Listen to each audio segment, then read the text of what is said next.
전해드린 대로 윤석열 전 대통령 부부가 오늘 나란히 법원에 출석합니다. 5분 간격으로 재판이 시작되고 법정도 다른 층에 있는 터라 서로 마주치는 일은 없을 것으로 보이는데요. 법적 쟁점들 박성배 변호사와 이야기 나눠보겠습니다. 어서 오십시오. 안녕하십니까. 네. 자, 오늘 오전 10시 10분은 김건희 씨의 재판, 그리고 10시 15분은 윤석열 전 대통령의 재판인데 동선을 교정 직원들이 미리 나눠놨다고요? 사실 윤 전 대통령 부부가 전직 대통령 부부로서 동시에 법정에 출석하는 것이 헌정사상 처음입니다. 무엇보다 김건희 씨 재판이 5분 일찍 시작하고 김건희 씨는 3층에서 윤 전 대통령은 4층에서 재판을 받는 만큼 구속된 피고인이 서로 마주칠 일이 없습니다. 그럼에도 불구하고 특히 교도관이 구속 피고인을 인솔해와서 법정 옆 공간에 대기하다 법정에서 호명하면 출석하는 만큼 전혀 동선이 겹칠 일이 없음에도 불구하고 논란을 차단하기 위해서 법무부 교정본부가 두 사람의 동선을 사전 분리했다고 합니다. 일촉즉발의 상황 내지는 돌발 상황을 대비한 사전 조치로 보이는데 법원이 오늘 청사 경비에 많은 시간을 할애해야 할 것 같습니다. 예. 자, 그렇다면 각자 재판의 쟁점을 짚어보겠습니다. 윤 전 대통령 재판에서는 박종준 전 경호처장에 대한 증인 신문이 재개되고요. 그리고 체포영장 집행 당시 현장에 있었던 공수처 검사도 증인으로 채택이 됐는데 당시 상황을 재구성하는 데 주력할 것으로 보입니다. 어떤 질문이 나올까요? 박종준 전 경호처장은 지난 기일에도 증인으로 출석하였다가 오늘 반대 신문이 이어질 것으로 전망됩니다. 무엇보다도 윤 전 대통령 측이 반대 신문을 통해서 특수공무집행방해에 해당하지 않는다는 진술을 끌어낼 것으로 보이는데 윤 전 대통령은 당시에 공수처의 수사권이 존재하지 않았다든가 나아가서 나름대로는 박종준 전 경호처장이 경호처장으로서의 업무를 다하였을 뿐 특수공무집행 방해 의사가 없었다는 점을 끌어내는 데 주력점을 둘 것으로 보입니다. 다만 이와 관련해서 특검 측은 재차 재신문을 할 수도 있는데 윤 전 대통령 측의 진술에도 불구하고 당시 경호처 간부 실무자들의 진술을 근거로 특수공무집행 방해죄가 성립한다는 재주신문을 단행할 가능성이 높아 보입니다. 나아가서 공수처 검사의 경우에는 체포영장 집행 당시 현장 상황과 당시 경호처의 진입 차단의 구체적인 실행 내역을 확인하는 절차를 밟을 것으로 보이는데 상황에 따라서는 재판장이 직접 공수처 검사에게 당시의 구체적인 현황에 대해 일일이 물어보고 공무집행 방해에 해당하는 정황이 있는지 파악하는 절차도 밟을 것으로 전망됩니다. 예, 지난 공판 때 박 전 처장은 윤 전 대통령이 본인에 대한 계엄 수사에 상당히 불만이 많다라고 얘기를 했고 그래서 윤 전 대통령의 지시에 따랐을 뿐이다라는 얘기인 건데 그렇다면 윤 전 대통령 측에는 상당히 불리한 진술 아닙니까? 반드시 그렇게만 볼 수는 없을 것 같습니다. 예. 박 전 처장의 진술은 나름대로는 당시의 상황이나 자신의 생각을 진술하고 있는 것으로 보이는데 윤 전 대통령 측이 공수처 수사에 대해서 상당한 불만을 가졌다는 부분은 언뜻 윤 전 대통령에게 불리해 보이지만 경호처장으로서 체포 시도를 해올 때 체포를 해가시라고 길을 열어줄 수는 없었다는 취지의 진술도 하고 있고 예. 윤 전 대통령 측의 당시 주장 중에서 체포 영장을 막을 수는 없지만 적어도 압수수색 영장은 군사 기밀 보호 시설로서 충분히 막을 만한 근거가 있었다는 진술도 하고 있습니다. 나름대로는 윤 전 대통령에게 불리하기도 유리하기도 한 증언을 하고 있는데 다만 박 전 처장의 이와 같은 진술은 법적 근거에 대한 진술로서 재판부는 사실관계 진술을 듣고 싶어하지 법적 근거 진술은 스스로 판단하기 마련입니다. 이와 같은 진술이 딱히 윤 전 대통령에게 최종적으로 유리하게 작용할지는 지켜봐야겠습니다. 예. 그리고 박 전 처장의 앞서서 나왔던 김성훈 전 경호차장은 윤 전 대통령에게 유리한 증언을 내놓기도 했는데 그러니까 윤 전 대통령이 비화폰 서버 삭제를 지시한 적이 없지 않느냐라고 얘기를 하니까 그에 동의를 했단 말입니다. 이건 어떻게 들으셨습니까? 이 사건은 특수공무집행 방해 외에도 대통령 경호법 위반도 주요한 공소 사실인데 윤 전 대통령이 이례적으로 변호인이 있음에도 불구하고 직접 신문에 종종 나서고 있습니다. 직접 대화를 나눈 인물들에게는 직접 신문을 진행하고 있는 것으로 보이는데 김 전 차장에게 비화폰 서버 삭제를 지시한 적이 없느냐라고 묻자 김 전 차장이 네라고 답변을 했습니다. 다만 이와 관련해서는 그와 같은 사실이 없었다면 관련된 정황을 구체적으로 진술할 법도 한데 김 전 차장이 단순히 네라고만 답변을 한 상황이라 충분한 진술인지는 의문이 제기됩니다. 아마 기소를 단행할 때 특검 측은 김 전 차장에 대한 조사 내용 외에도 당시 경호처 내부의 실무자들 나아가서 확보된 비화폰 포렌식 그 결과를 토대로 당시 대통령의 비화폰 삭제 지시가 있었다는 정황을 주장할 것으로 보이는데 이를 넘어설 정도의 김 전 차장의 진술이었는지는 다소 의문이 제기됩니다. 예.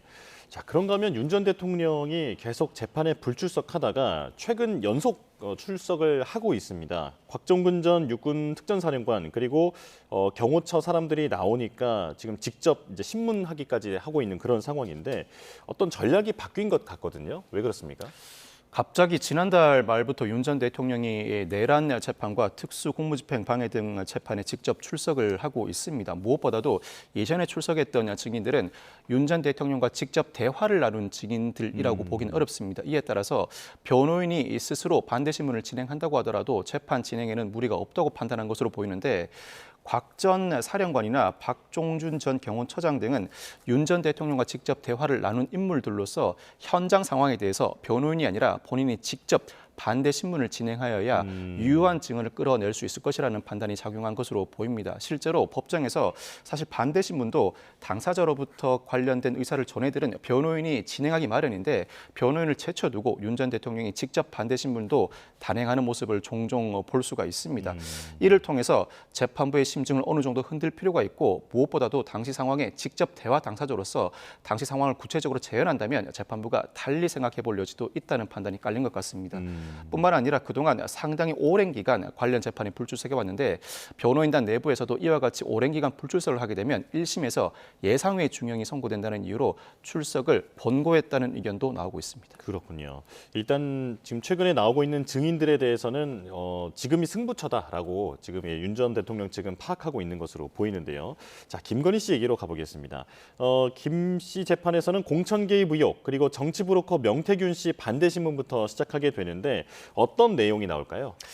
명태균 씨 반대 신문은 김 씨 측 변호인이 진행하게 됩니다. 무엇보다도 김 씨가 명태균에게 여론조사 결과를 제출해달라고 요구한 바 없는 것 아닌가, 일방적으로 여론조사 결과를 제시해줘 본 것에 불과한 것 아닌가의 신문이 집중될 것 같습니다. 나아가서 이 사건이 문제되기 이전부터, 즉 대통령에 당선된 이후에 김 씨가 명태균 씨와 관계 끊기를 진행해 왔다는 점에 대해서도 신문이 집중될 것으로 보이는데 아마 김 씨 변호인과 명태균 씨 간의 입씨름이 상당히 오랜 기간 지속될 가능성이 높아 보입니다. 뿐만 아니라 이 사건은 특검이 이 사건 재판이 진행되는 과정에서 관련된 정치자금법 위반에도 이를 넘어서서 공직선거법 위반, 즉 무상 여론조사 대가로 김 씨 측이 김영선 전 의원에게 공천을 부여했다는 수사를 확대할 가능성이 높아 보이는데 오늘 증인 신문에 출석하는 명 씨와 김 씨 측 변호인 간의 대화를 바탕으로 특검이 수사를 확대할 가능성도 더러 존재합니다. 다만 특검으로서는 수사 기간이 1개월 정도밖에 남아있지 않습니다. 상당히 빠듯한 일정 속에서 관련된 재판을 병행하면서도 애초에 예정해 두었던 수사도 박차를 가할 것으로 전망됩니다. 자, 그런가 하면 지난 그 서울시 국감에서도 부각됐던 내용인데, 그러니까 내일 원래는 오세훈 서울시장과 명태균 씨의 대질 신문이 예고돼 있지 않았습니까? 그런데 명태균 씨가 갑자기 안 나가겠다라고 하는데 왜 그런 겁니까? 이 사건은 지난 서울시장 재보궐선거 당시에 명 씨 측이 오세훈 서울시장에게 무산 여론조사를 제공했다는 의혹입니다. 앞서 서울시 국정감사에서 명 씨와 오세훈 서울시장이 동시에 있는 자리에서 명 씨가 여러 가지 발언을 쏟아내면서 귀추가 주목되기도 했었습니다. 사실 오 시장은 이 사건과 관련해 대질신문을 지속적으로 요구해 왔다고 합니다. 이 대질신문은 양측 모두 동의해야 이루어질 수 있습니다.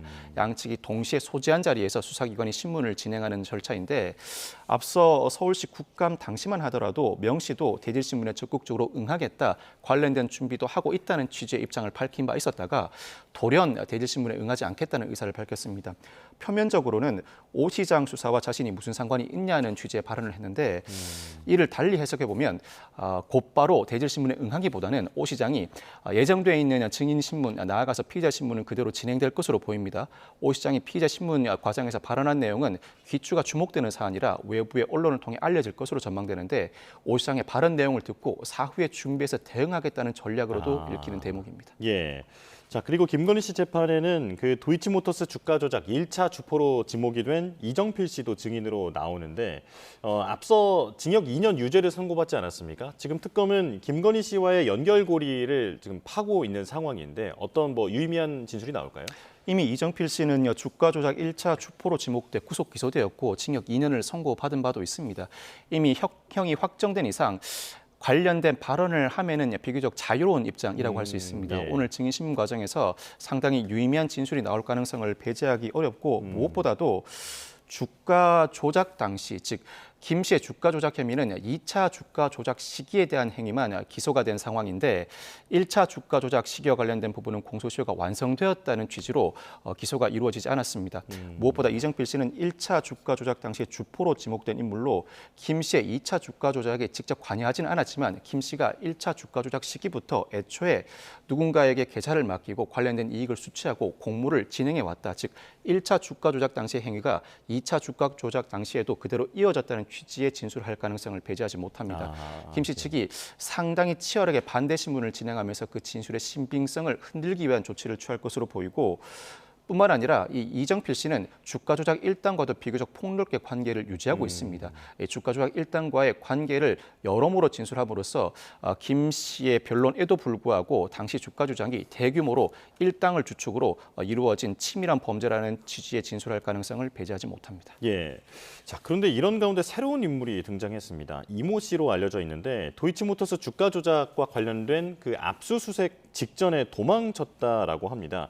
이 김건희 씨와도 상당히 관련이 깊은 인물로 지금 알려지고 있는데요. 어떤 인물입니까? 이 씨라는 인물은 이번에 새롭게 알려진 인물입니다. 이 씨는 사실 도이치 주가 조작 사건 1차 주포로도 지목됐던 인물이지만 당시 수사 과정에서는 관여 정도가 충분히 입증되지 않았던지 기소되지 않았습니다. 그러다 다시 이 표면에 드러난 인물인데 앞서 특검이 건진법사 전성배 씨 주거지를 압수수색하는 과정에서 김 씨의 사용하지 않은 휴대전화를 압수하게 됩니다. 이 휴대전화에서 김 씨와 이 이모 씨 간에 상당한 양의 대화를 발견하게 됩니다. 이 씨는 또 다른 사건, 즉 주가 조작 사건과 관련해서 특검이 다시 한번 피의자로 입건해 조사를 진행하고 있는데 주가 조작과 관련해 관여한 정황이 특검에 일부 포착된 것으로 보입니다. 다만 이 씨 집을 압수해가는 과정에서 이 씨가 돌연 도주를 하게 되었고 아마 특검은 향후에 수배 등의 조치를 내릴 것으로 전망됩니다. 무엇보다 이 씨는 새롭게 거론된 인물인 만큼 관련된 진술을 끌어낼 필요가 있고 김 씨의 여타 범죄를 입증할 만한 진술을 해줄 인물로도 거론되고 있습니다. 김 씨와 상당히 친밀하다고 지목되고 있는 만큼 김 씨의 주가 조작 사건뿐만 아니라 여러 김건희 특검이 진행하고 있는 사건들에 관한 수사 단서를 제공해 줄 만한 인물로도 거론되고 있습니다. 예, 새로운 핵심 인물이 등장한 상황이다. 자, 그런가 하면 특검이 또 윤 전 대통령 부부 자택에 또 한 번 압수수색했는데 네 번째지 않습니까? 그런데 이번에 또 새로운 명품 수수 의혹이 등장했는데 디올 3종 세트 이게 뭡니까? 앞서 서울 남부지검을 필두로 각 특검이 압수수색을 진행해 어제 진행한 압수수색은 네 번째 압수수색입니다. 무엇보다 21g이라는 업체가 대통령실 관저 이전 증축 공사 과정에서 특혜를 받았고 그 과정에서 21g의 대표의 아내 조모 씨가 김 씨에게 디올 명품을 제공했다는 의혹이 포착된 것으로 알려지고 있습니다. 이에 따라서 청탁금지법 위반, 직권남용, 특가법상 국고 손실 혐의 수사가 진행 중이고 이 수사를 통해 관련된 증거를 확보하기 위한 압수수색이 단행된 것입니다. 그렇군요. 자, 이 명품을 받았다는 측인 김건희 씨는 압생영장에는 참고인 신분으로 지금 적시가 된 상황인데 그렇다면 아직 윤 전 대통령이나 어떤 주무부처 공무원과의 그런 공범 관계 이런 것은 아직은 파악이 안 된 상황인 거죠?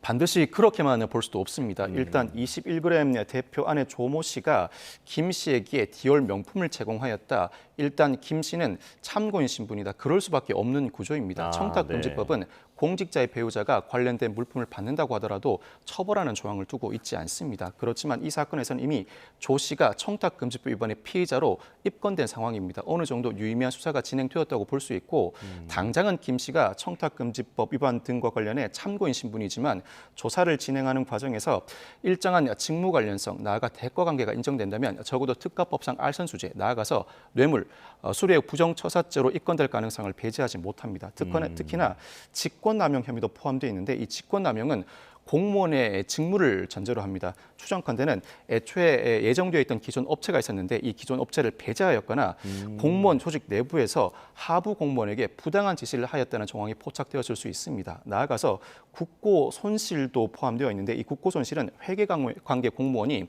붓고 손실 사실을 인지하면서도 횡령 또는 배임죄를 저지를 때 성립하는 범죄입니다. 예. 이에 따라서 21g을 새로운 업체로 선정하는 과정에서 국고가 손실되었다, 부당한 개혁에 했다는 정황도 일부 포착되었다고 추정할 수 있습니다. 예.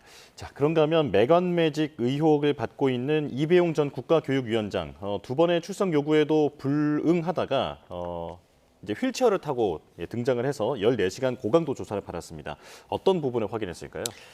이 전 위원장은 어제 참고인 신분으로 조사를 받았지만 조만간 피의자 신분으로 신분이 전환될 가능성이 상당히 높습니다. 예. 금거북이의 실물이 발견되었고 윤 대통령 측에 당선 축가 편지를 보낸 정황도 확보되는 상황인데 일단 관련된 물품을 전달한 사실은 인정한 것으로 전해지고 있습니다. 금거북이 외에도 김정희의 세한도 복제품 등 공예품도 전달한 것으로 전해지고 있는데 김 씨와의 연결고리로 지목된 정모 씨에게 이 전 위원장이 같이 가달라고 요청하거나 관련된 물품을 전달한 이후에 정모 씨로부터 김 씨의 문자 메시지로 보이는 일종의 감사하다는 취지의 문자 메시지를 전달받은 정황도 포착돼 있습니다. 이 정도 사안이라면 청탁금지법을 넘어서 특가법상 알선수재나 뇌물죄로 나아갈 가능성이 충분히 포착되는 상황입니다. 예. 다만 이 전 위원장은 금거북이를 전달한 시점과 자신이 국가교육위원장으로 임명된 시기가 맞지 않다거나 기타 공예품은 몇만 원 수준에 불과하다는 취지의 항변을 한 것으로 전해지고 있는데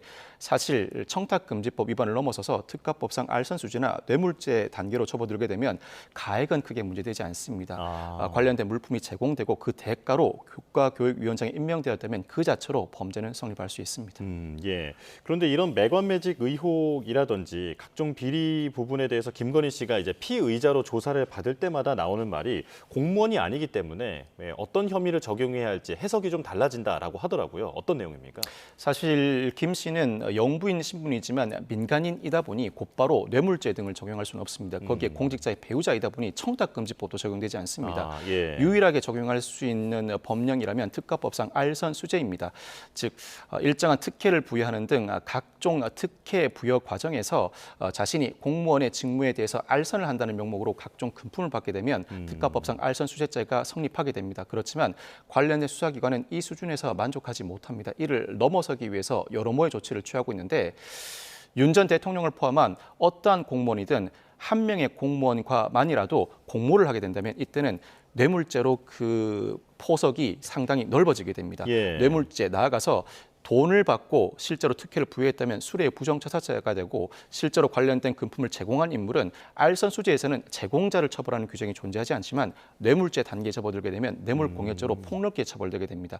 이와 같은 수사를 단행해야 하는 것이 특검의 숙제라고 할 수 있는데 특검의 수사기간이 앞서 설명해드렸던 것처럼 한 달도 채 남지 않았습니다. 이 기간 내에 관련된 수사를 완료할 수 있을지도 귀초가 주목됩니다.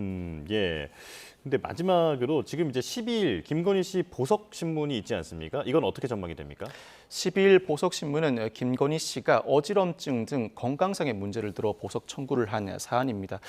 관련해서 김건희 씨에 대한 각종 수사가 이어지고 있고 어제 압수수색도 단행되었습니다. 김 씨 변호인 측이 보석신문에 영향을 주기 위한 부당한 의도라고 강력하게 반발하고 있는데 사실 필요적 보석이 아니라 건강상의 문제를 이유로 둔 임의적 보석은 관련된 여타 수사 내용을 참작하지 않습니다. 그렇지만 현실은 즉 보석 여부를 결정할 때에는 관련된 수사에 영향을 미치지는 않을까 재판부는 고민을 하지 않을 수가 없습니다. 관련된 수사 기록이 일부 현출될 가능성이 있고 무엇보다도 김 씨의 건강이 보석을 허가할 정도인지 향후 석방되었을 때 현재 재판을 받고 있는 사안뿐만 아니라 관련 수사에 어느 정도 영향을 미칠지 재판부가 숙고할 것으로 전망됩니다. 네, 알겠습니다. 여기까지 듣겠습니다. 박성배 변호사와 함께했습니다. 고맙습니다. 감사합니다.